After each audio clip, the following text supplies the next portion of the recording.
Hello, guys. My name is Sophia. This story is about my greedy mother-in-law, Sally. She's my late husband's mother.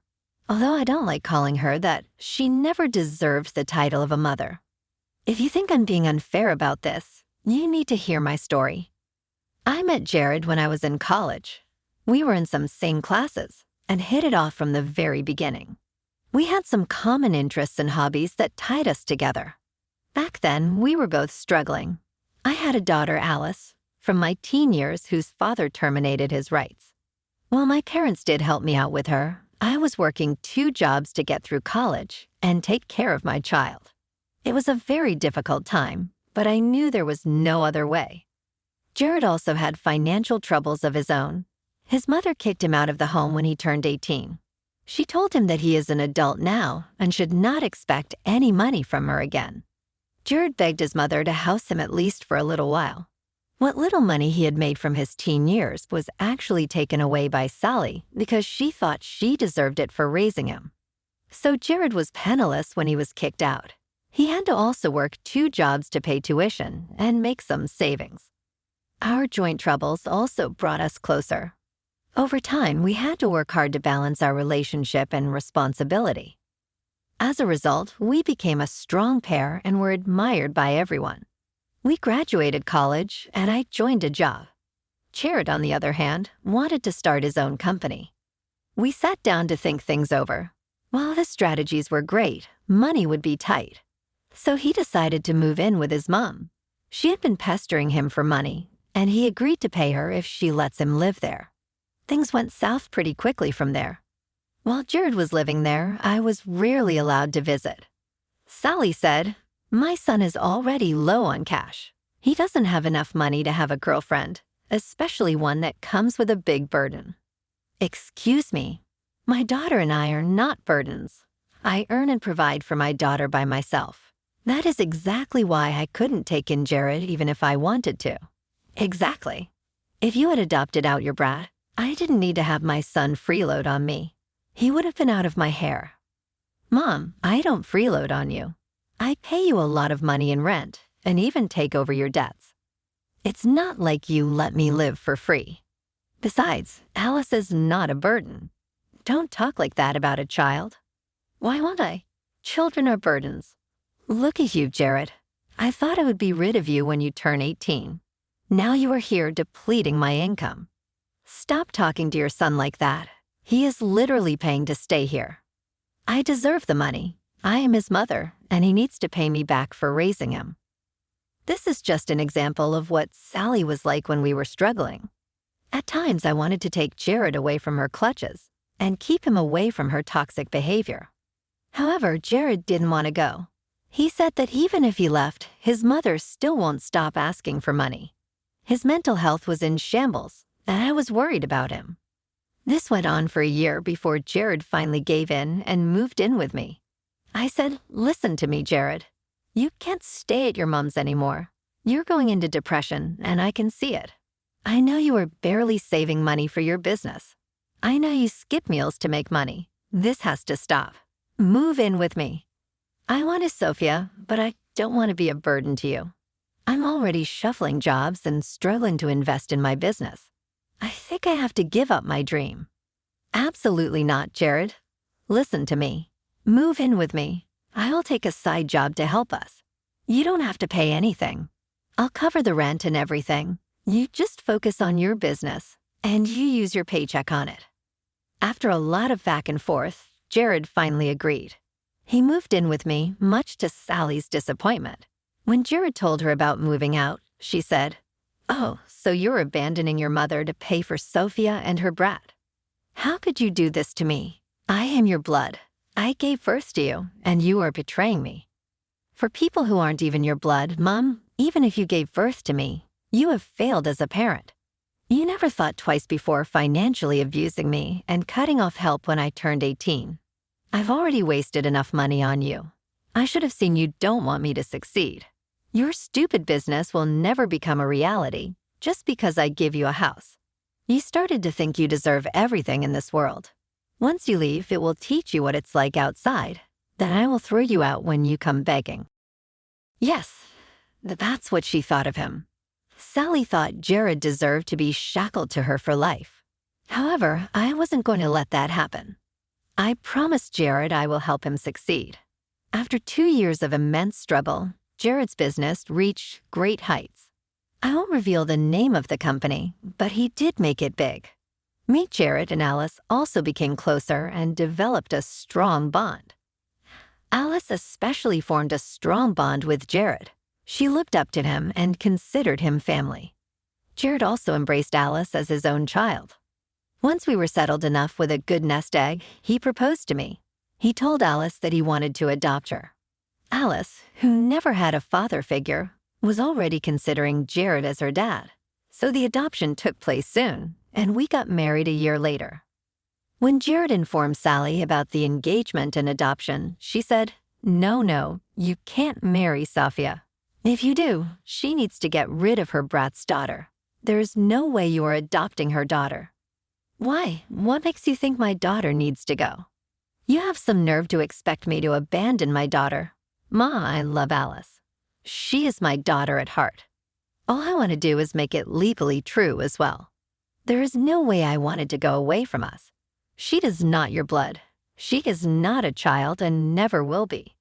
You need blood hairs for your company. They are not good enough. You should find someone who doesn't have children. Mom, you are going too far. This is none of your business. We are only informing you out of courtesy. Father, and my opinion is important to you. I know what is best for you. You don't get to have an opinion on who I marry. I'm not going to budge. Anyway, I am marrying Sophia and adopting Alice. That's final. You will regret this when they end up using you for money. I can't believe Sophia made you raise someone else's child. By that point, we knew that making her understand would be completely useless. So we chose to reserve our dignity and walk away. I did feel sad and insecure about what Sally said. When we went back home, I took Jared aside and said, Jared, are you sure about me and Alice? I don't want you to feel pressured into anything. You know I can't drop Alice for anyone. I'll understand if you choose to leave. Are you serious? I was the one who insisted on proposing to you and adopting Alice. I thought about everything, Sophia. You and Alice are my family. I would choose this family over anyone else anytime. Sorry for offending you, Sophia. I can understand you're anxious. I heard enough today. We will be in low contact with her from now on. It's not like she's the best mom in the world anyway. So after many years, life hit us. Jared ended up having aggressive lung cancer. It was diagnosed too late, and we only had a few months left. He was miserable and in pain. I and Alice were beside him at all times. Alice had just graduated and immediately came back to be with her dad. I did tell Sally about the situation to see if she wanted to see him one last time. However, she only checked in once a week and didn't even come to see him. One day when I was visiting Jared alone, he said, I'm afraid Mom is planning something. She keeps asking me about my company and assets. She's starting to get greedy again. I can't believe this woman. She is already hounding you about assets. How can a mother be so cruel? I'm used to this, Sophia. It doesn't bother me anymore. What bothers me is you and Alice being harassed by her after my death. I've been thinking about this for a while. It's keeping me up at night. Don't worry, Jared. I have the perfect plan to teach her a lesson. You take care of your health, and I will tell you what we can do. Sadly, about 2 months after our conversation, Jared passed away. I and Alice were devastated, and frankly speaking, none of us have been the same. We had to arrange the funeral and tell everyone in a very short time. It all felt very surreal to me. I also invited Sally with the last bit of hope that she will grieve her son and accept her mistakes.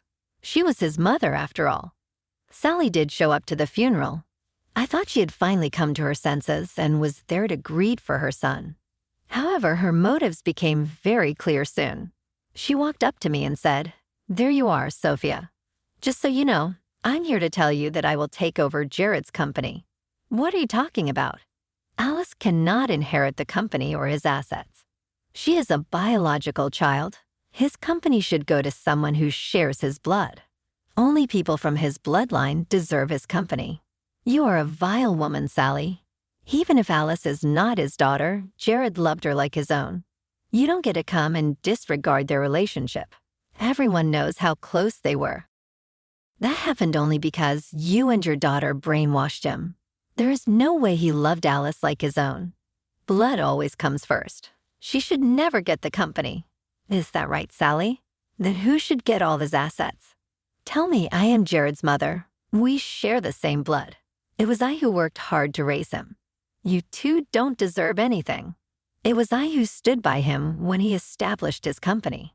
So I should be the one who gets everything. You are nothing but a delusional witch. You never supported your son and kicked him out when he was 18. Then you forced him to pay your debts when he was struggling to establish the company. Well, those things don't matter. The truth is that I was there and you were not. So all of this will belong to me. Just wait until the will is read. I can't wait to join as the new CEO. That's when I started to smile a little. My late husband was not even in the grave, and Sally was already dreaming of being a CEO. Sally thought she could just show up after years and whisk away my husband's company, the company he made with his blood, sweat, and tears. Let's also ignore the fact that she is completely incapable of handling a company this big. The freaking audacity of this woman to think she can just take away someone's property is mind-blowing. Are you making a scene and shouting at her won't accomplish anything? There were lots of people around, and I wasn't brought up to act like a bad woman. Besides, it was Jared's funeral, and I wanted it to be peaceful. So I calmly told Sally, I see you have come prepared. You sure have made your plans quite well in advance. However, I think you might need some assistance from Alice. What are you talking about? I am a grown woman who comes from experience. I don't need the help of a bratty child. You might want to rethink that, Sally. Here is her business card. I think you will change your mind once you talk to her. Fine, give me the card. Wait, what does this card say? No. The reason for her sudden change in tune was that she finally saw what was written on the business card. Well, you see, Sally will never become the CEO of my husband's company. That's because Jared already made Safia the CEO and transferred the company to her name before he died. When he was in the hospital, we talked about our issues with Sally and unanimously decided on this. Sally didn't know any of it. She said, No, this can't happen. Alice is not the CEO. She can never be the CDO. That brat is not fit to have such a high position. Only I deserve this company, and you know this because you have been such a good grandparent, right? You have some nerve criticizing and judging my daughter when you haven't even had a relationship with her. I always knew you and your daughter would ruin my son. Now you have managed to lay your hands on his assets. I have already hired an expensive lawyer. He will crush you in court. The judge will agree that only the Blood family can inherit Jared's assets. Sally said that and left, but not before making a few threats. She didn't even wait for Jared's funeral to be over. I didn't care, though. I knew she would be back begging for help. I and Alice got through the funeral and went back to our home. Even when my heart was heavy, I was satisfied that I was able to protect Jared's company from his greedy mother. I kept his promise and took care of his legacy. There was no way I would allow Sally to snatch his assets and enjoy his hard work. As I predicted, Sally showed up at our house. Well, apparently her lawyer had told her to try and settle things out of court. No lawyer in their right mind would want to fight this out, even if he knew Sally is entitled to nothing. However, Sally was convinced she deserved something, if not all. She said, I am here so that we can settle things out of court. I don't want to pressure you since you two are still grieving. We can just consult with each other and find a solution. There is no need to consult anything, Sally. We already have a decision. We are not giving you a cent.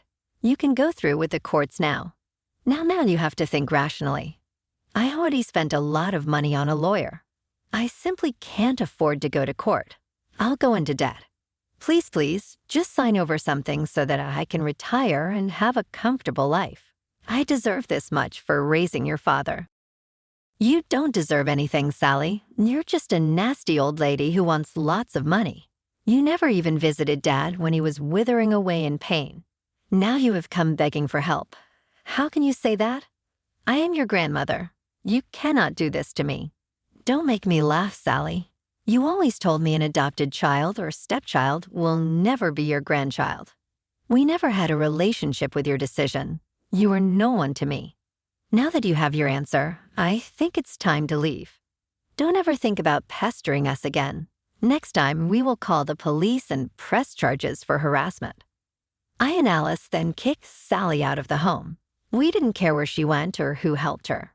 She needed to understand that her tantrums won't get her anywhere.